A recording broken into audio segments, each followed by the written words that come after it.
On the issue of the diaspora bond, we have been engaging with critical players like MIGA. This is a World Bank arm that helps in guaranteeing investments.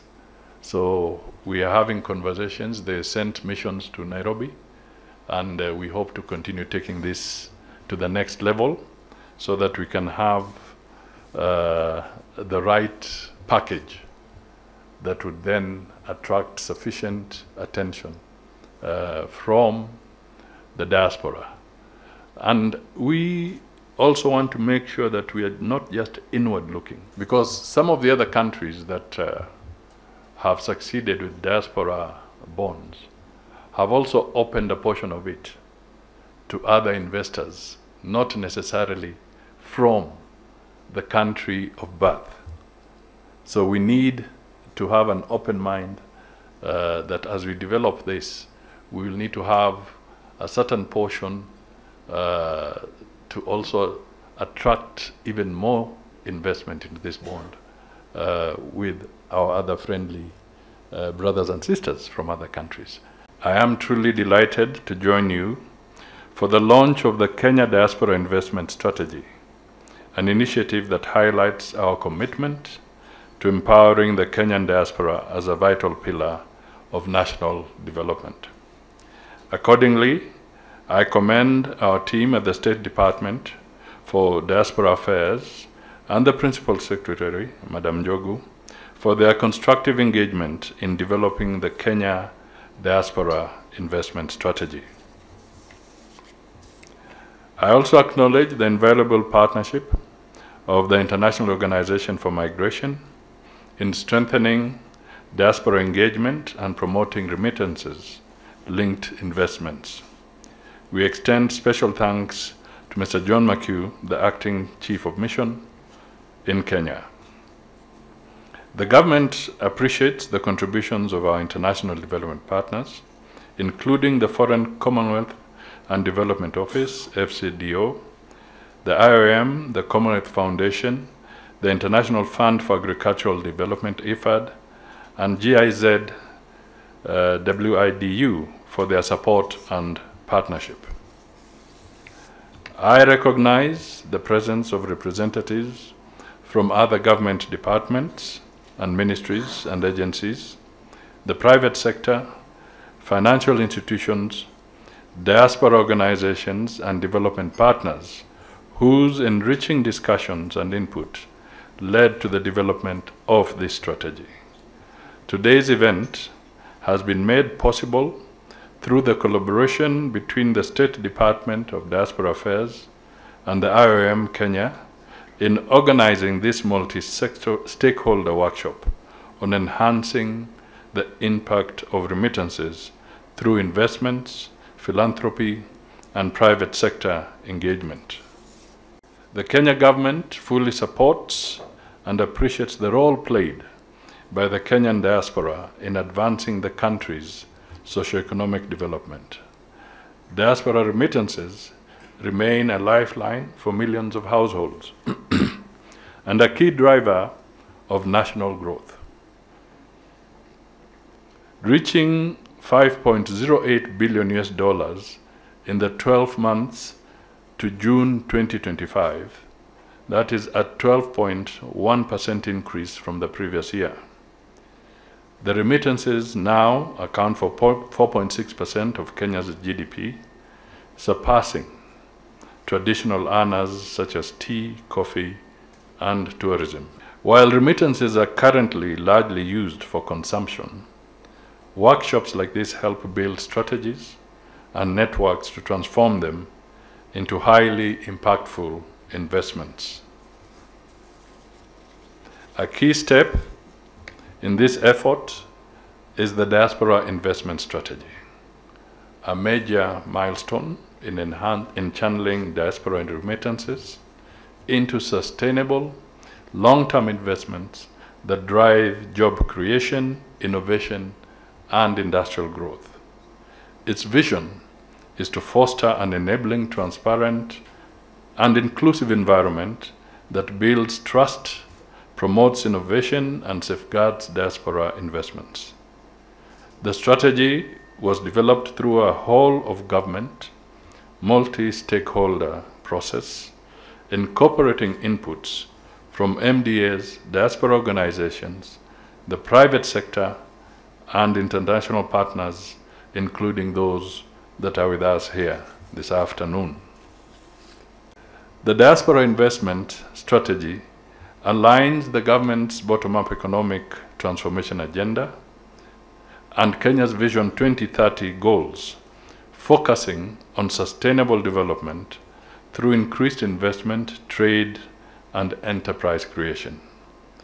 The Kenya Diaspora Investment Strategy is anchored on 5 pillars: building trust and enhancing diaspora investments, expanding investment alternatives such as diaspora bonds, pooled funds, and blended financing mechanisms.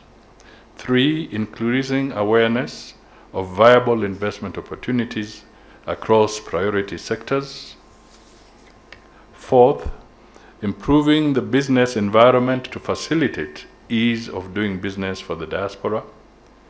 5, establishing a diaspora investment protection framework to enhance investor confidence. Further, the strategy identifies priority investment sectors, which include technology, agriculture, manufacturing, healthcare, renewable energy, infrastructure, and the creative economy.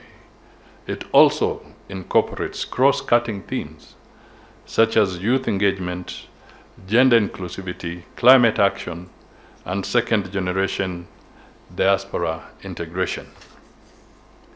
To this end, I am pleased to announce the Diaspora Investment Support Office, established under the Executive Order No. 1 of 2025, which will serve as the dedicated semi-autonomous agency responsible for implementing the strategy and coordinating diaspora investment, facilitation, and other stakeholders. The government encourages financial institutions, fintech innovators, and development partners to continue reducing remittance costs. I'll repeat that. Continue reducing remittance costs, expanding digital financial inclusion, and creating structured pathways for diaspora investments. We commend the IOM for the digital remittance booklet, a practical guide that promotes secure, affordable, and accessible remittance channels. We recognize the importance of collaboration with the Kenya Investment Authority, the central bank, commercial banks, and county governments in fostering a conducive investment climate and linking diaspora capital with local enterprise. The diaspora are encouraged to leverage the diaspora investment strategy to channel their remittances into productive investments. Correspondingly, I urge the private sector and development partners to work with the government in developing innovative financial products tailored for diaspora investments. We also invite the county governments to deepen their engagement with the diaspora by establishing diaspora investment desks and aligning county investment priorities with the National Diaspora Investment Framework. The government is confident that the successful implementation of the Diaspora Investment Strategy will, among others, increase diaspora investments and savings, strengthen investor protection and trust, expand diaspora enterprise collaborations, and position Kenya as a premier destination for diaspora investment in Africa.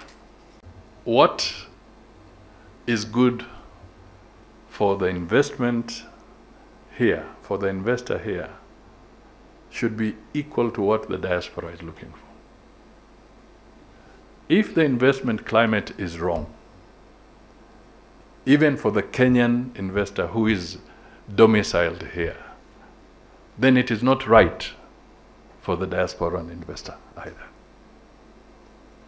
So I want us to look at this investment agenda holistically and globally.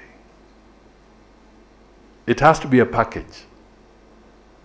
We must create the right environment across the board. That is how we are going to attract investment. So the politicians must do what is right. The legal people must do what is right. The civil society must do what is right. Everybody must remember that we all have, the government must do what is right. We all must work together to be able to create the right environment to woo investment. Capital is shy.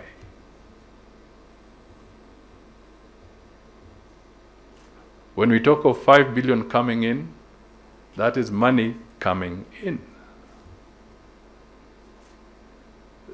We can also talk of capital flight. That is money going out and running away from a hostile investment climate. So it is both ways. I thought I should emphasize some of these things so that we can appreciate.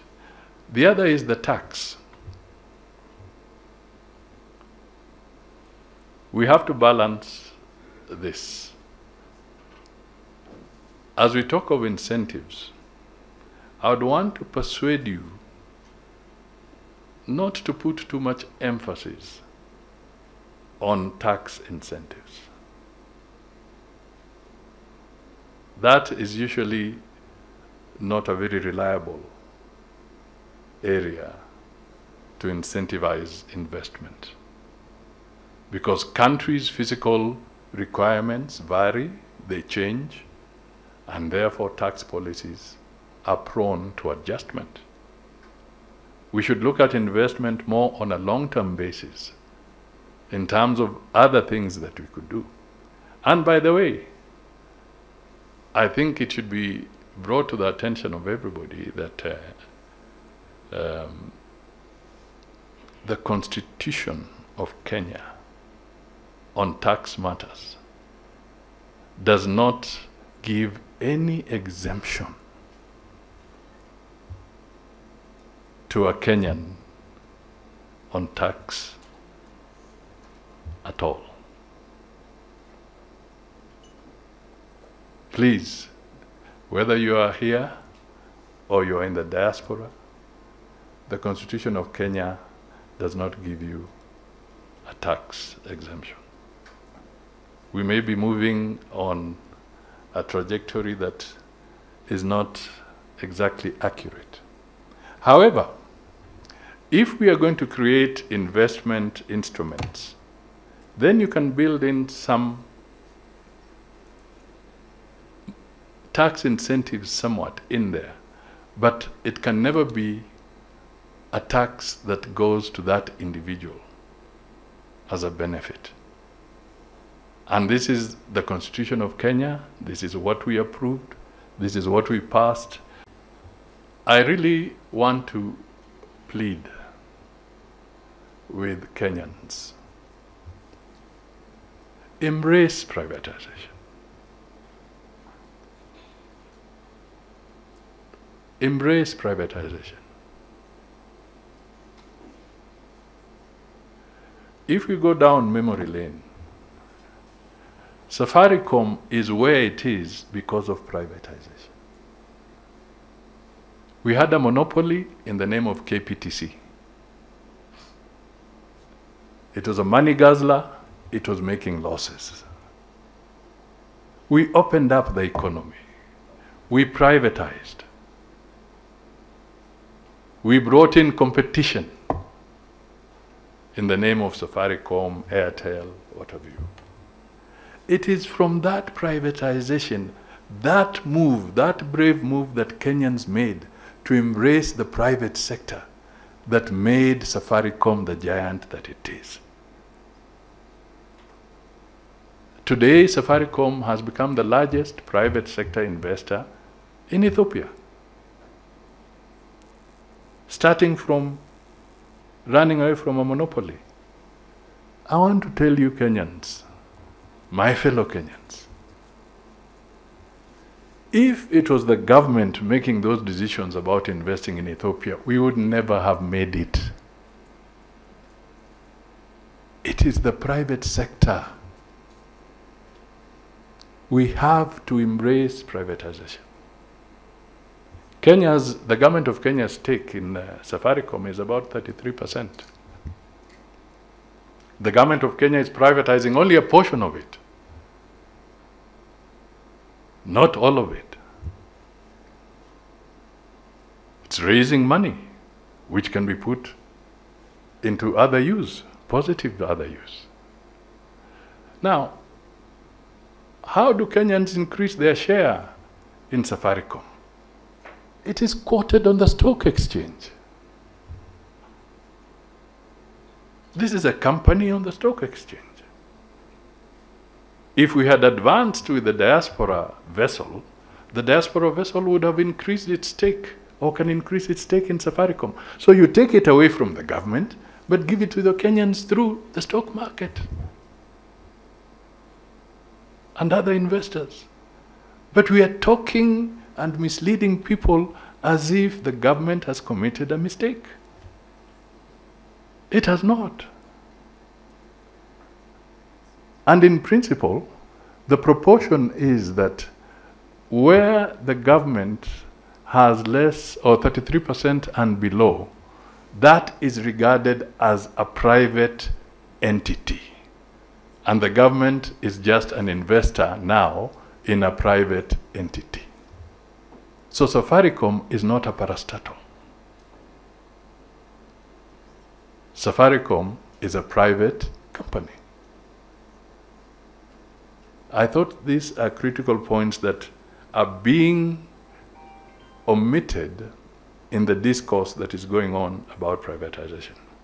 Let me give you another example. KCB. KCB was 100% government owned. The government of Kenya has reduced it to 33% or thereabout. Those of you who are slightly older will remember that when KCB was a parastatal, it used to don blue number plates for their managing director and for their people. The moment the government of Kenya reduced its shareholding to 33% and below, it ceased to be a parastatal and a government entity. It became a private company quoted on the stock exchange. Today, KCB is one of the largest banks in the entire region. And the government of Kenya gets a dividend because we embraced private sector. So, to the Kenyans who are out there, let us apply honesty to this conversation. There's too much conspiracy theory every time. Too much conspiracy theory every time. If you are to ask me, I would push and privatize even more. Yeah, another one that is private is actually KPLC.